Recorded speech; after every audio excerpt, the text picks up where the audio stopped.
નમસ્કાર દર્શક મિત્રો, દૂરદર્શનના વેધર બુલેટિનમાં આપનું સ્વાગત છે।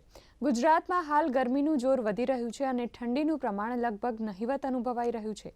આગામી 7 દિવસ માટે હવામાન વિભાગે ગુજરાતનું વાતાવરણ શુષ્ક રહેવાની આગાહી કરી છે। હવામાન વિભાગના જણાવ્યા અનુસાર આગામી 48 કલાક દરમિયાન મહત્તમ તાપમાનમાં કોઈ મોટો ફેરફાર નહીં જોવા મળે। ત્યારબાદ 2 થી 3 ડિગ્રી સેલ્સિયસનો ઘટાડો થવાની સંભાવના છે। લઘુત્તમ તાપમાનની વાત કરીએ તો આગામી 24 કલાકમાં તેમાં કોઈ મોટો ફેરફાર નહીં દેખાય, પરંતુ ત્યારબાદ 2 થી 3 ડિગ્રી સેલ્સિયસનો ધીમે ધીમે ઘટાડો જોવા મળી શકે છે।